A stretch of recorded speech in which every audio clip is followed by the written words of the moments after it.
Hello, everyone. My name is Lee Weisenberger, and I'm Dean of Admission and Financial Aid at Bates College in Lewiston, Maine, and I'm thrilled to be with you today to discuss test optional admission.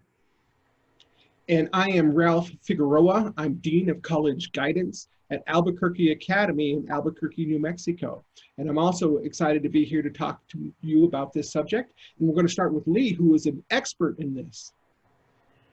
Well, thank you, Ralph, for that. And I will dive right in and share a little bit as to why I'm here in particular today, why Bates is really a voice in this regard. Some of you might be aware, but if you're not, completely fine and totally understandable, but Bates is rather unique in that we've had a long-standing history of being test optional. So for over 35, nearly 40 years now, we have not required any standardized testing whatsoever when students apply to the college. So that goes for SATs, that goes for ACTs, and that goes for what are subject tests. So we do not require those scores, and that is a practice that's really deeply rooted in Bates's history, where from our founders, we were deeply committed to inclusion and access. And so as those principles of our founding evolved over time and we wanted to remain modern and accessible, our faculty and the admission office at the time, again, about 40 years ago, decided that we no longer needed to have those scores as part of our admission process.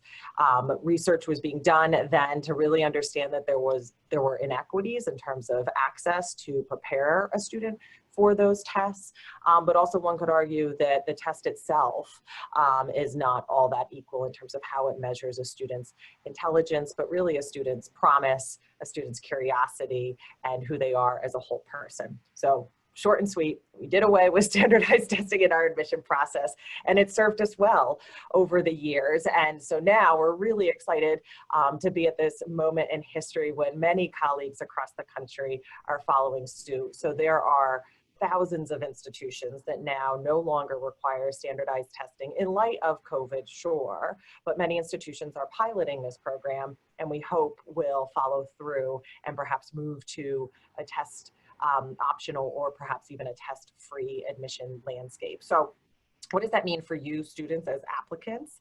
Really, there's no trickery about it. Either you give us the scores or you don't. And colleges and universities are sending a signal that the other portions of your application are much more indicative of who you are as a learner. So we have a little saying at Bates, 3.5 years on a transcript is going to tell us a whole heck of a lot more than 3.5 hours on a Saturday morning. So you think about that transcript, you think about the rigor of courses you've taken, you think about how you've performed over time. That shows us that you're truly prepared for our classroom. So have confidence that colleges review holistically your application and will really place emphasis on those portions of all that you submit. So that's the theory, that's the idea behind test optional. I know we'll have time for some Q&A after this, but we'll share a couple of tips, just points of advice to finish with, and then I'll turn it over to Ralph, who as the counselor really can boost you up as you prepare for thinking about test optional. So the message I said earlier, 3.5 years on a transcript versus 3.5 years on a Saturday morning, that message there is really be a high school student, take the time, invest in the schoolwork that you're doing, but also really take the time to do what interests you outside of the classroom. And then to know that there are resources, there's lists where you can find all the test optional institutions out there. Fairtest.org is a great website. So again, fairtest.org.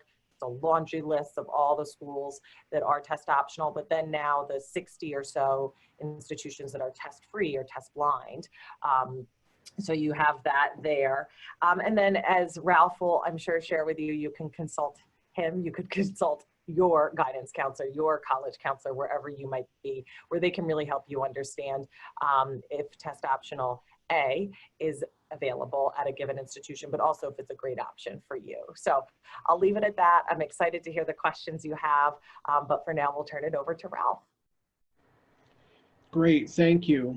And it really is exciting to work with Lee specifically because of the incredible history of test optional admission that Bates represents. I want to bring the same question to light a little bit from the high school perspective. I work at a secondary school in New Mexico. I work with high school students and their families, and want to go back to something that we teach our students starting in 10th grade when they first begin to work us serious. We try to help them understand all the different requirements that different colleges have and how they describe these requirements and what different things mean. Every now and then you'll see a college that will list something and say that this is highly recommended. It's recommended that you do this essay. It's recommended that you have an interview. It's highly recommended that you do something or other. So we train our students. If the college says recommended, that means it's required. You should absolutely do whatever they're saying is recommended if you want to have the best chance of being admitted. But the corollary is optional means optional. And it's because of schools like Bates that have such a long history of taking tests or not taking tests depending on what you, the student, want to do. So remember, recommended means required, but optional is optional. So the question that a lot of my students are dealing with from this end is, should they even take the standardized tests? Should they even take the SAT or the ACT if they can? At my school, even given the pandemic, we've been able to offer ourselves as a test site since July.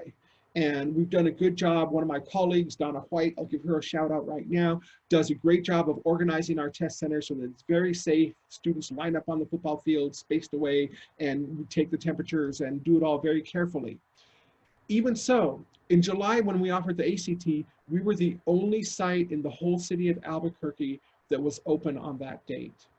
And there were only 3 sites in the whole state of New Mexico that were open on that date. And each of the times that we've offered the test since then, some of our students have been signed up at the academy, and it's great because they were able to test.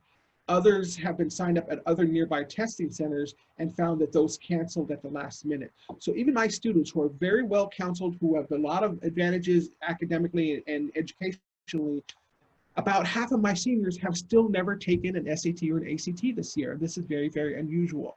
So the question is, what do? Do they scramble? Do they try to go to another state? Do they go to extreme expenses or extreme complications to try to get these tests done?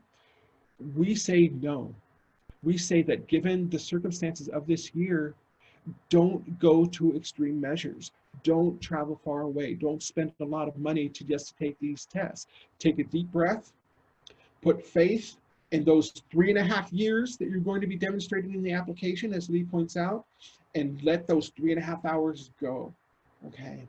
And this is particularly true for any students who have health risk yourself, or if you have family members who are at high risk of being very, very sick if they catch a disease like COVID-19, simply do not take the risk. These tests are not worth it. So it might mean also taking a step back and thinking about your college search in general. If I have colleges that are going to require the test, are those really going to be the best colleges for me? Are there other places that I can look at? Sometimes students think, oh, well, the super selective schools, they were really going to need the test and they'd rather I have it. I don't think that's necessarily true. They're super selective, yes, but they also are really good at understanding what else it is that you offer as a student.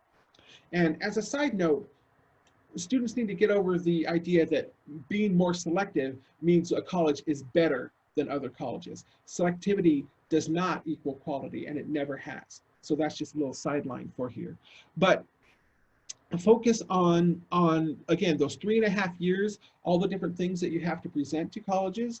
Think about your own personal situation and what's going on with you, with your family, and make sure that you're doing the best thing to keep yourself safe and healthy. That's the most important thing, okay? And for colleges out there, if you're not test optional, why not, I would say. And I would even ask you, students and parents, to ask the colleges, why aren't you test optional? Why aren't you giving us a break if this is going to be so hard for us to do? But the bottom line is also going to come down to you, as you're doing for the rest of the process, gathering the data, making lists of the different schools that you're interested, finding out their testing policies, finding out what they're believing, what they're telling you. But most especially, Believe and trust the admission professionals like Lee. Trust in their ability to make this decision to evaluate your worth without the very tiny little piece that is the standardized test, okay? And just take a deep breath and let those go, okay? Now, I have another question that my students ask me and that I want to ask Lee. Students will ask me, if I have a test, how do I know whether I should send it in or not? Lee, how do you deal with that question when students ask you, should they send in the test that they do have? That's a great question, Ralph. We get asked that often, and pre-pandemic, we were asked that on almost a daily basis, it seems. So one, from a philosophical standpoint, we always encourage students to sit back and say, what do these numbers mean to me? Is this score important to me? Do I think it's somehow telling of my academic capability or related to who I'd like to be, what I'd like to explore? And you might be a student who does take a lot of pride in that score. And if so, then perhaps you consider submitting it. But if you sit back and say, again, philosophically, you know what? This isn't all that telling, or this isn't all that revealing as to who I am, what I can offer that college community, then you know what? I think that's a sign that perhaps the rest of your application really and truly can carry you through.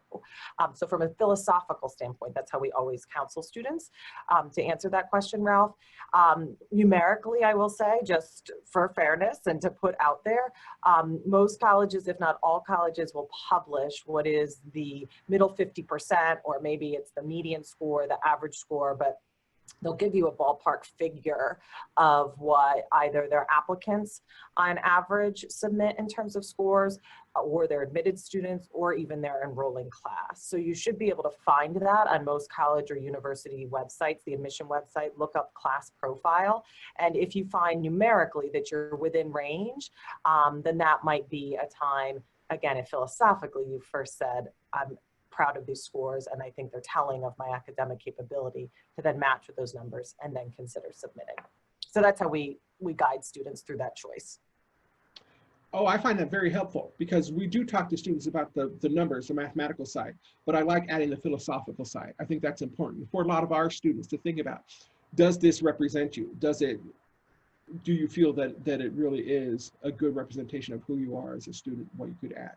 So thank you for that, Lee. That's a great answer. Of course, my pleasure.